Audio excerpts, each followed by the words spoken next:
চট্টগ্রামের অক্সিজেন মোড়ে একটি সিএনজি চালিত অটোরিকশায় পেট্রোল বোমা হামলায় গুরুতর আহত হয়েছেন 2 নারী। গুরুতর অবস্থায় তাদের ঢাকায় পাঠানো হয়েছে।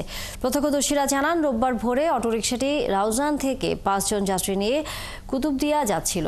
আতুরার ডিপো এলাকায় পৌঁছলে তাদের লক্ষ্য করে মোটরসাইকেলে আসা 3 যুবক পেট্রোল বোমা ছোড়ে। বিস্ফোরকের কারণ ও জড়িতদের শনাক্তে কাজ করছে পুলিশ। রাজীব বড়ুয়ার প্রতিবেদন। নগরীর আতুরার ডিপো এলাকার আমিন জুট মিলস ফিলিং স্টেশনের সিসিটিভিতে ভোর 4:21 রেকর্ড করা ফুটেজে দেখা যায় অটোরিকশায় লাগা সেই আগুনের ছবি। প্রত্যক্ষদর্শীরা জানান, মোটরসাইকেলে 3 যুবক অটোরিকশা লক্ষ্য করে পেট্রোল বোমা ছোড়ে। এতে আহত হয় 2 জন নারী।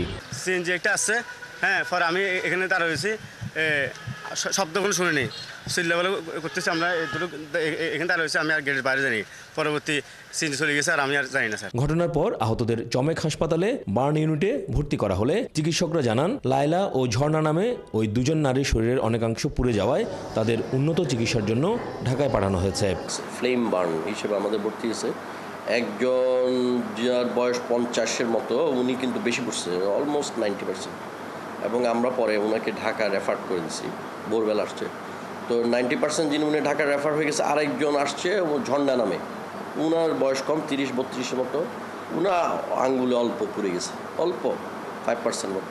এদিকে ঘটনাস্থল পরিদর্শন শেষে নগরীর বাইজিদ থানার ভারপ্রাপ্ত কর্মকর্তা বলেন, তারা সিএনজিতে আগুনের ঘটনা শুনেছেন। এটা পারিবারিক কোন্দল নাকি ছিনতাইয়ের চেষ্টা তদন্ত ছাড়া বলতে পারছেন না। তবে বিস্ফোরণের কারণ ও জড়িতদের শনাক্তে কাজ করছে পুলিশ। আমাদের টিম চট্টগ্রাম মেডিকেলে গিয়ে তাদের থেকে বিস্তারিত জানতে চেষ্টা করছে যে কারা, তাদের সাথে কোনো দ্বন্দ্ব আছে কিনা, পূর্ব শত্রুতা আছে কিনা, নাকি ছিনতাইকারী, কেন বা কারা গ্রাম থেকে আসা একটা সিএনজির উপর অ্যাটাক করেছে বা গতিরোধ করেছে, পথরোধ করেছে, এটা আমরা তদন্ত করি। আহতরা চট্টগ্রামের রাউজান থেকে সিএনজি যোগে কুতুবদিয়ার মালেক শাহ দরবারে যাচ্ছিলেন। নগরীতে হঠাৎ পেট্রোল বোমা হামলা জনমনে আতঙ্ক তৈরি করেছে। রাজীব বড়ুয়া, 71, চট্টগ্রাম।